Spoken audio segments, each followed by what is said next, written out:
Hi, everyone. Welcome to another episode of Live with Marcel and Kilani. We're really excited today because we have an amazing guest for you that we're going to bring on in just a minute. That's Dr. Caroline Burns.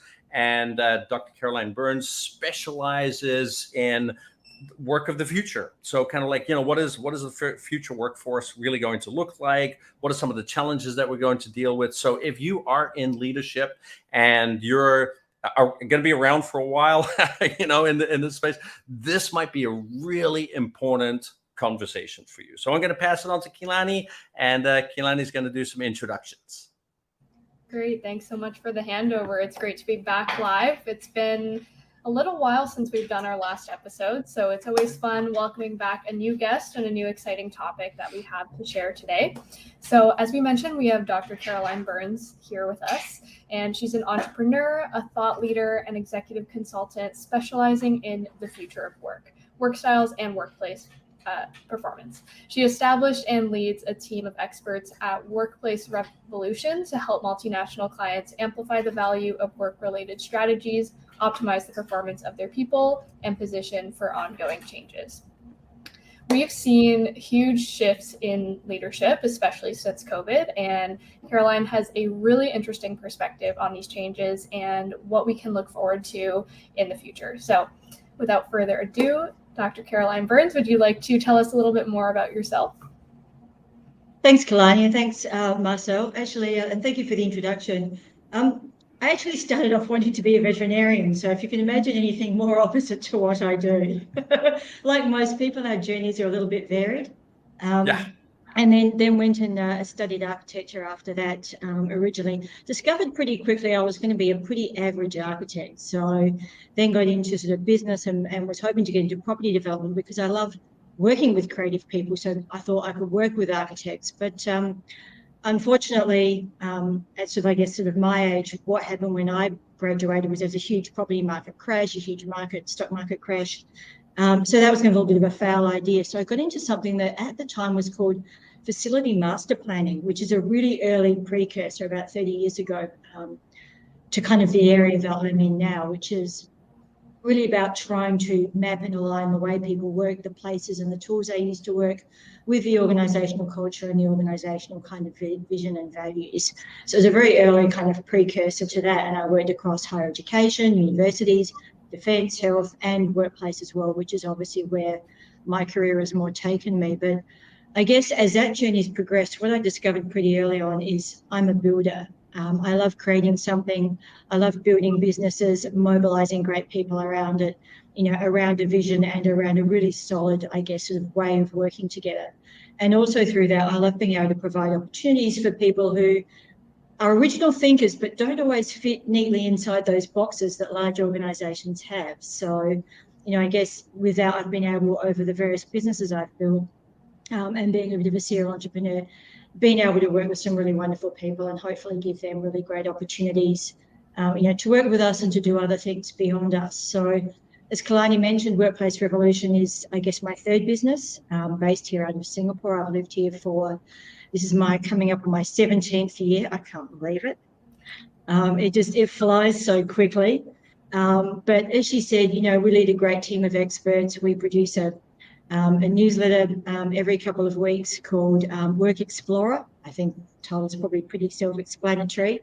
And I personally do another newsletter called The Regenerative Edge as well, which is probably also fairly aligned with this topic on leadership and the future of work and how organisations need to continue to evolve. So I guess that's a little bit about my journey in terms of how I got to be here in Singapore and talking about leadership and the future of work. That's awesome. I think it's really cool that you kind of worked through a multitude of different areas, starting as a vet, going to architecture, and then just slowly finding your path through there. That sounds very similar to both me and Marcel's journey as well. So we're huge fans of people who have variety in their background. So last time we spoke, you mentioned that you've seen a big shift in leadership styles, especially since COVID, where leaders are taking on a bit more of an authoritative role rather than an encouraging one. Could you tell us a bit more about what you're seeing here? Yeah, I think, Kalani, that, obviously COVID and work from home forced leaders to empower their employees with a great degree of trust. And everybody had to pivot really quickly. And as you know, when people are in kind of crisis mode as well, there's often a great coming together. People forget their differences, and it's really just about, we're in survival mode personally and professionally. I think though through that, employees kind of realised that the previous kind of corporate line around you can't work from home or you can't be mobile because of security or because of this or you can't access to things. I think people realised, well, there's a degree of rubbish around that actually, because all of a sudden it's been able to happen for not everyone, but for a lot of, knowledge workers, it's been able to happen, very quickly. So I think that encouraged employees to take a little bit more kind of power into their own hands, and particularly through those first, I guess, years of COVID and coming out of COVID, as we know, as businesses started to recover, it was all about talent. And so I think employees kind of knew that they had the power, I guess, to be able to work the way that they want and demand that as part of, their contract with the organisation. Businesses were very focused on wellness, in all respects, financial, mental, emotional, physical, very focused on, community and culture and really supporting people. And I think that was, there were some seeds there that were planted, I think, that were incredibly positive. I think now what we're starting to see is a bit of a dialing back as the power pendulum is kind of swinging the other way, as it always does. It never kind of stays nicely in the middle where it would be nice with, these major global layoffs we're seeing, particularly in tech, but also financial services. We've obviously got, increasing inflation, which is putting huge financial insecurity and kind of pressure on people all around the world in all different ways in developed and developing economies. So that kind of power pendulum, I think, has swung towards leaders. And I think a lot of them have grabbed it with both hands and said, right, now we sort of have control. People are keen to keep their jobs if they can. It's not so much, if you don't give me what I want, I'll walk and I'll go to the, competitor down the road. I think that's really encouraged leaders to say, you know what, I'd like people to be coming back into the office again, and I'm going to tell them to come, and this is obviously just an example, to come back into the office 3 days a week, 4 days a week, because that's what I want. That's what I think is good for the business. I don't necessarily need to explain myself particularly well about that. And if people don't like it, bad luck. Are they really going to leave in the current climate? I think not.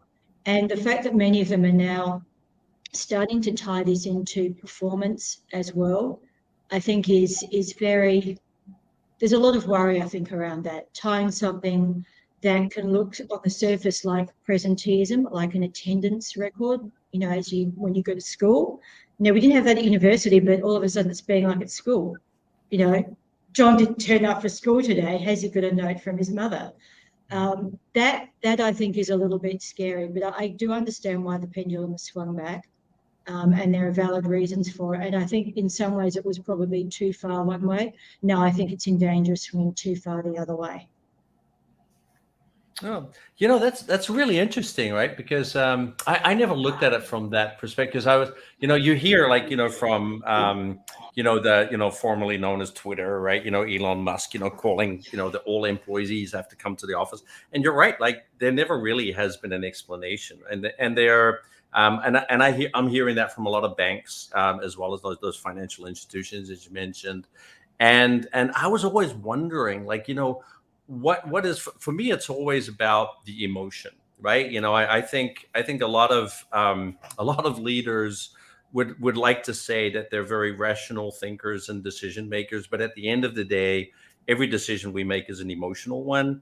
And so I'm always wondering, what could be that driving emotion, right? That is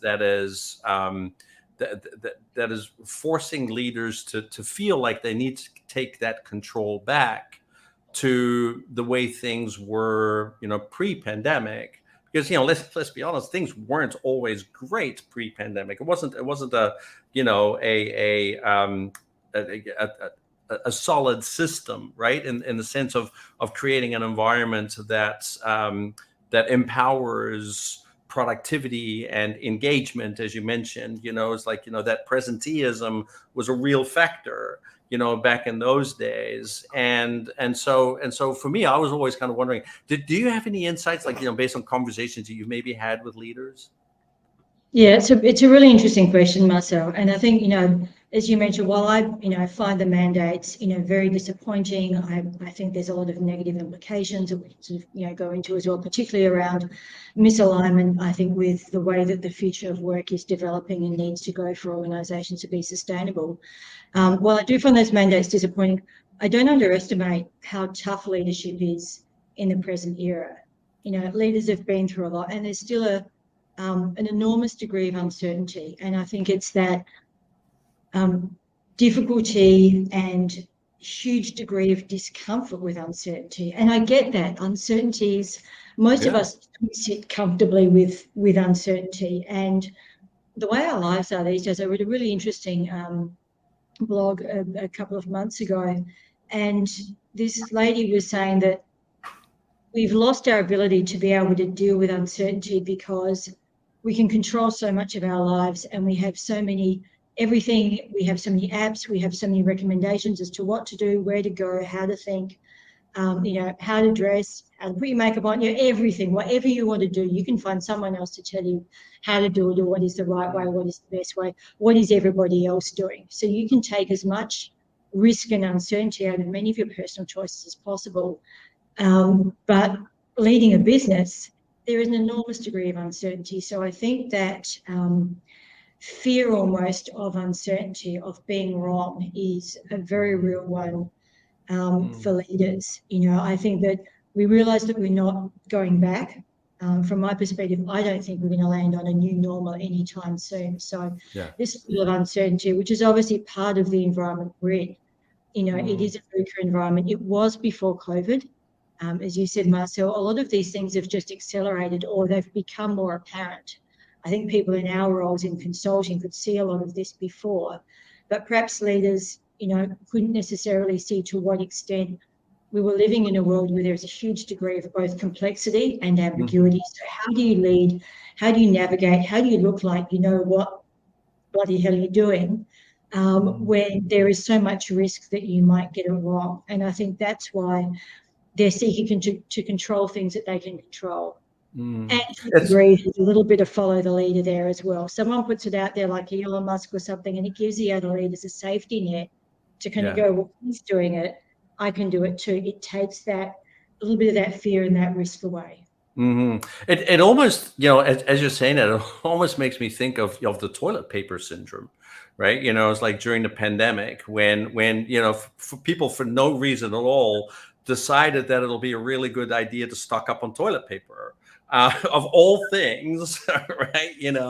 And I guess in a way, this is kind of the same thing, right? It's business leaders, have to deal somehow with this emotional overstimulation, right? Of dealing with this ambiguity and this uncertainty, and so let's stock up on toilet paper. Right, it gives us comfort. It gives us comfort that at least we're controlling something, and so in a way that can, it becomes the same kind of decision. That's actually really interesting. Yeah, I never really thought of it that way. So exactly, and I think there's this, I think as you mentioned, and I had a couple of conversations with other, kind of thought leaders in this area around. I think our expectations of leaders, I guess naturally are higher than of other people, but we talk about, in organisations, we need to have the ability to evolve, to be able to try things, experiment, fail fast, move on. And so in that context, why are we so afraid of our leaders being wrong? Why are they so afraid of potentially being wrong when, in theory, they could position it as the organisation is going to navigate, you may have to change course. I know where we're going in our board and our executive, we know where we want to go and why we want to, go in that direction, but we will need to change course. There will be things that we can't control or can't foresee. And that's not being wrong. It's just being smart and savvy and being able to move. But we don't seem to be able to allow our leaders to have those, to be able to articulate their decisions in that way, to be able to say that wrong is not wrong. We just need to be able to have that flexibility to constantly learn and try things and grow and be able to quickly realise if something's not working, I'm not going to fall on my sword. We just need to change tack. Absolutely. We Yeah. don't seem to say that what is good for organisations is unfortunately good for our leaders, and I think that puts them in a very, very uncomfortable position. Absolutely, and there's very low tolerance for errors and for failures in leaders, right? And so I think that only adds to that pressure that they're then really dealing with. And same thing with in politics. I mean, look at and again, using the pandemic as an example. I don't think there is a country leader, right, who got it 100% right, and every single country had its share of criticism, right, and how they dealt with the pandemic. But at the end of the day, they were just doing their best. They were just because this was unprecedented times. Nobody knew what was what is the formula for success. Nobody knew what that was, and so everybody had to experiment and try, and there was very little tolerance for, and maybe still is today, right? There, it's as sometimes even people are reflecting back on those days for the mistakes that their leaders made, and probably that's what a lot of business leaders are dealing with today, right? Is that because there is such low tolerance for them to be able to explore, try things out. That it's almost easier for them to go back to the way that they knew things were, which is those pre-pandemic type of scenarios. I'm really exactly. I'm really curious too, as leaders start to feel this pressure and this fear, and we see them start shifting their styles towards more of that authoritative style. How is that affecting the employees and organizations? I think it is really important to have a look at how it's affecting people, Kalani. And there's been I was only reading yesterday an article with some more, was drawing back on a lot of Gallup research, but also some recent research that McKinsey Institute has done as well on the impacts of some of these things and the desires, I guess, or the things that are important for employees in terms of their well-being and their level of engagement with an organisation. And certainly some of these things are definitely coming up, not just in surveys done a couple of years ago, but in research that's happening now as well. And I think, the most important thing around, again, coming back, for example, to using return to office mandates as an example, because obviously they're widely talked about, there's a lot out there. So it's a good example, I think probably most people, watching this can relate to that. If you're putting these mandates out there, while people may comply, and particularly if you're using a bit of a stick to threaten them, with performance, the issue is that what are you really getting for that? You're getting compliance, you're getting presenteeism, but are you getting performance from people? What you are probably doing is eroding trust and respect.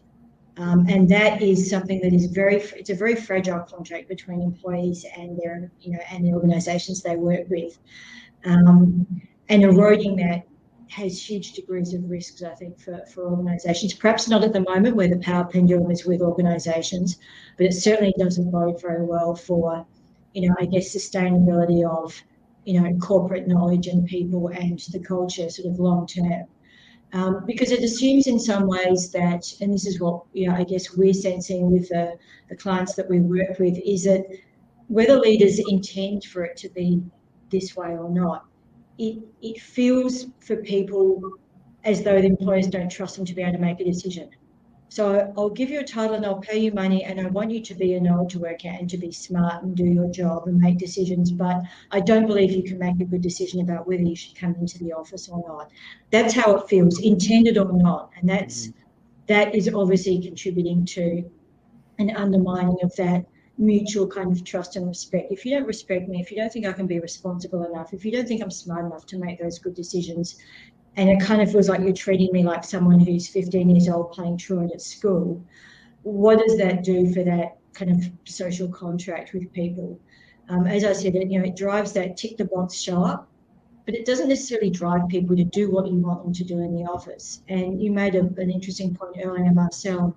We picked up on this in one of our newsletters recently, talking about or trying to unpack collaboration, telling people you must come back to the office because it's good for collaboration and it's important that you collaborate, isn't really giving people guidance and kind of guardrails or showing them what good looks like. So perhaps then that lack of communication or clear communication or demonstration of what we think good looks like as, you know, an executive team. What do we believe are the important parts of your work that really add value to the organisation, that benefit from working together face to face? What are those value-adding activities that really amplify your success as an individual and amplify our organisation's performance?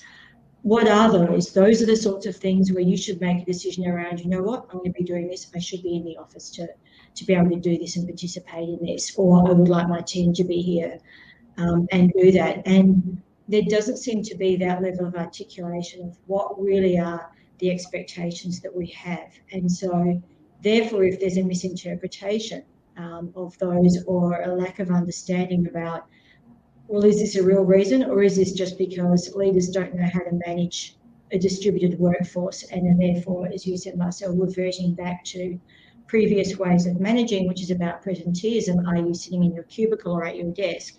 Therefore, you're working, let alone you might actually be on Facebook or doing shopping all day, you know, on Amazon. The fact that you're, you know, behind and sitting in that chair suggests that you're working, whereas what we really want is for people to be working and focused up here.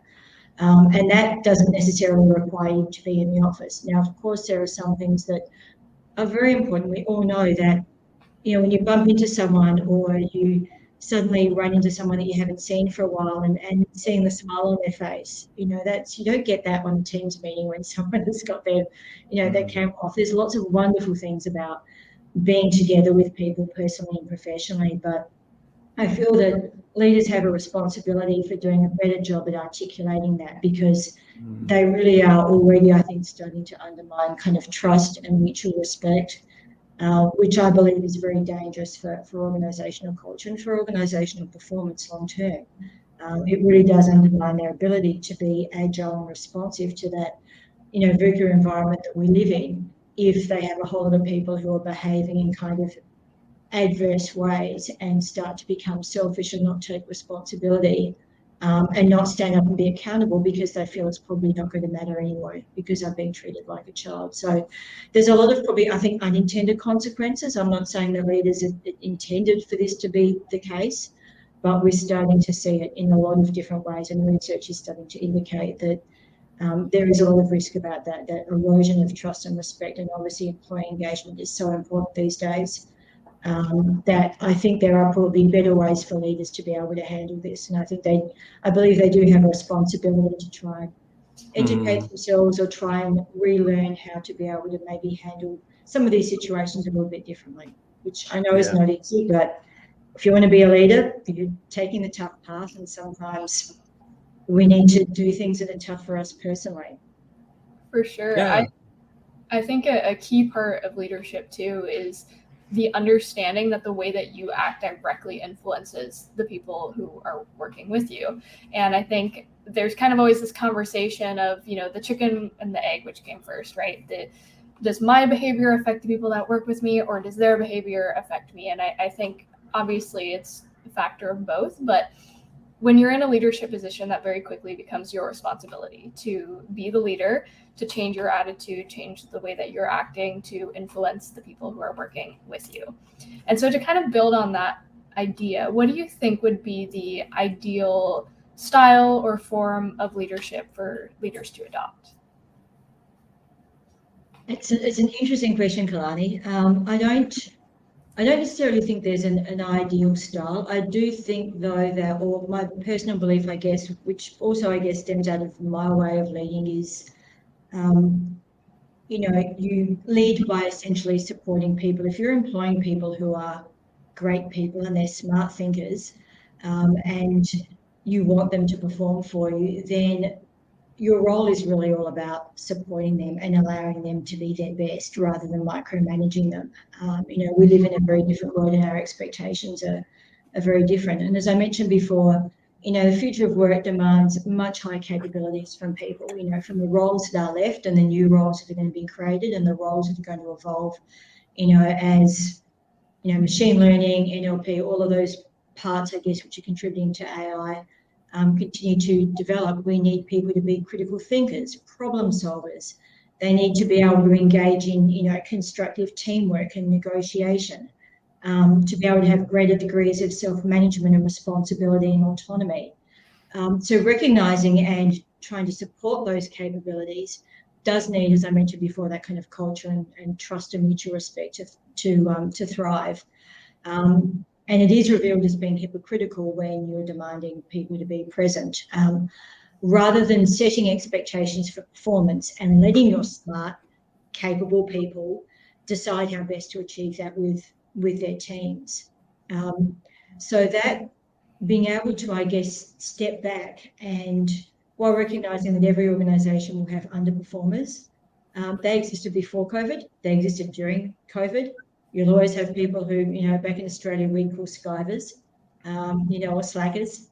There will always be those people, and yes, you need to proactively manage them, but do not punish or attempt to control 90 or 95% of your workforce when perhaps 5% is, not really performing and seeking to potentially take advantage and just, show up, and whether a lot of quiet critters fall into that basket or, I'm not entirely sure. I'm not going to cast judgment in that regard, but, I believe that, if leaders can try and help or see if they need to seek help in unlearning some of the unhelpful mindsets that may have served them well in the past, but are not necessarily going to serve them that well or their teams and their people and their organisations that well in future. It may take courage to do that, but I don't think that there is anything. It's not undermining a leader's power to say, I perhaps need some help and I perhaps need to unlearn some things and relearn new ways of doing things. And to recognise probably that their managers, people managers, and we see this all the time, people managers are really struggling with their organisations. They took the brunt of, the pivot during COVID. They took the brunt of having agonised people on the end of calls who were going through all sorts of personal issues, mental health issues, as well as trying to navigate technology and a whole lot of things that are suddenly being changed. And I believe that those managers are still massively under-supported. And I believe if leaders want to help themselves, helping their managers as well, so that there is a greater degree of consistency, investing in some coaching and some specific training around managing distributed teams, may really help their managers, and that would take some of the pressure off leaders to be everything to everyone as well. So, again, an organisation is not made up of, one or two individuals. It's a whole army of people and, individual mindsets, and trying to harness those together and get that swarm moving in a relatively consistent direction. Sort of trying to control that individual agency and move it in the area that is going to be good and sustainable for those individuals and for the organisation is really important. But it takes more than just the leader. And I think for them to recognise that they probably need to better support and coach and train their managers, as well as potentially seek some of that support themselves, would probably go a long way to slowly moving forward in a direction that may prove much more sustainable and provide the organisation with a lot more agility, that ability to recognise when you need to change, you need to respond, you need to potentially change direction. Organisations need to be able to do that. You can't set a 5 or 10 year strategy these days and just stay on that path like a pair of train tracks, and assume you'll get to your destination. The current environment demands a lot more of all of us. Yeah. And adding to that too, I think something I'm seeing as well is that pre-pandemic, right?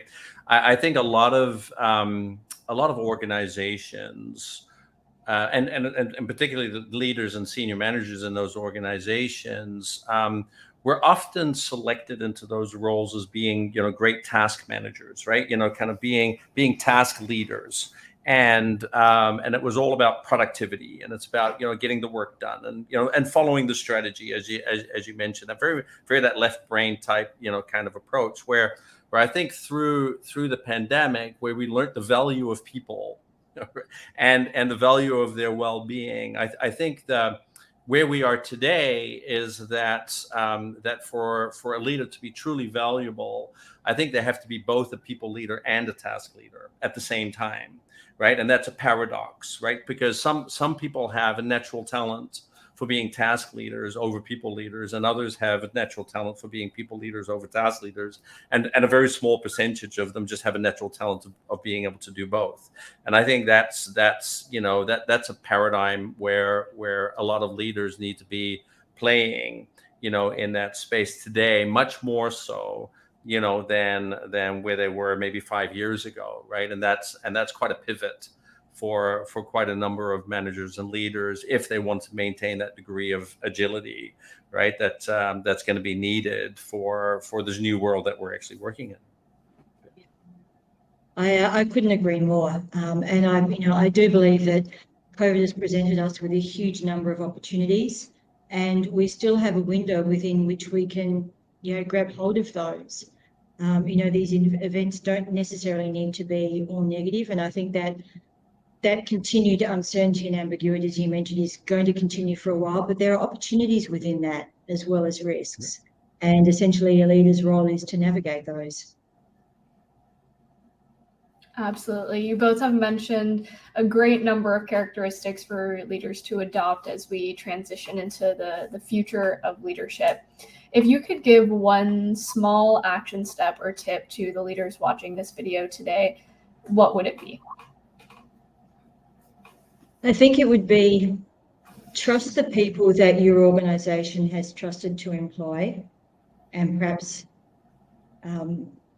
invest in a little self-reflection around the impact of your behaviours and the behaviours and actions that you're modelling and demonstrating, and how they might be interpreted or misinterpreted despite your intentions by your people, because there is huge risk in that misinterpretation and an erosion of trust.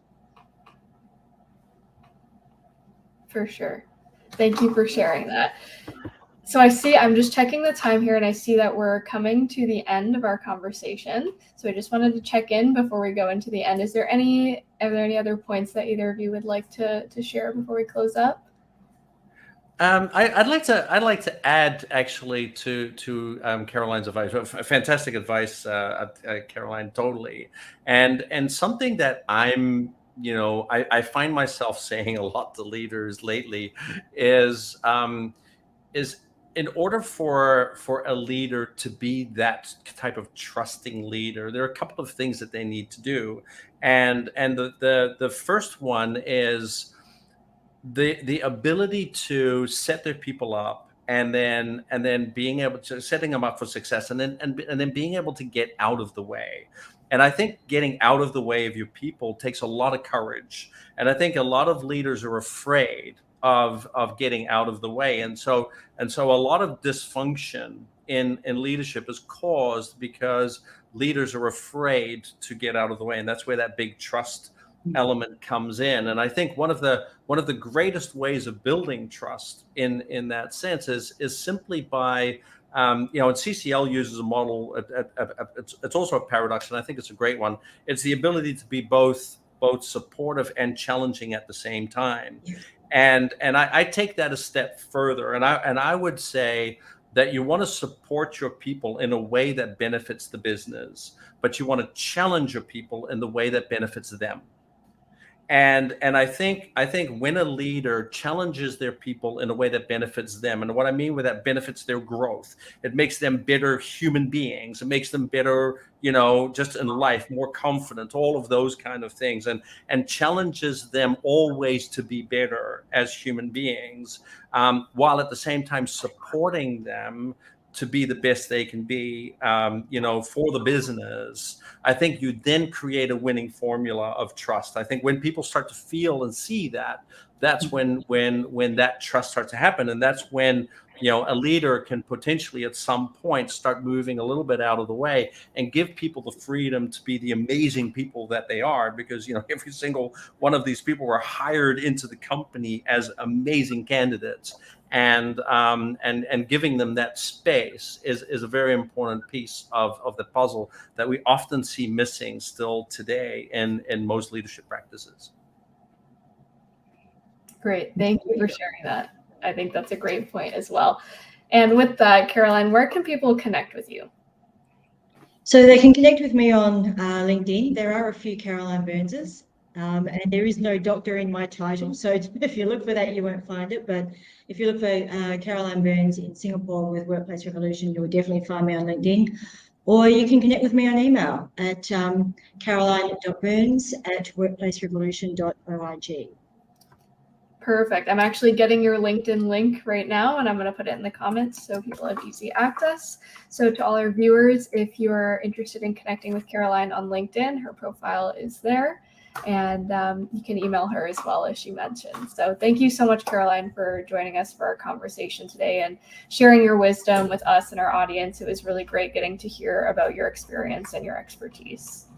Thank you, Kalani and Marcel. A half hour just completely flew by really quickly, which is always a sign of a great conversation. So thank you. Absolutely. And thank you so much for coming on, Caroline. That was so insightful. I always love chatting with you, and I highly recommend that, if you're listening to this on my news feed and you don't know Caroline, connect with Caroline. She has a tremendous amount of knowledge and wisdom to share in this space, and is definitely a great conversation, and will add a lot of value for your organization as well. So definitely make a point of reaching out to her when you can.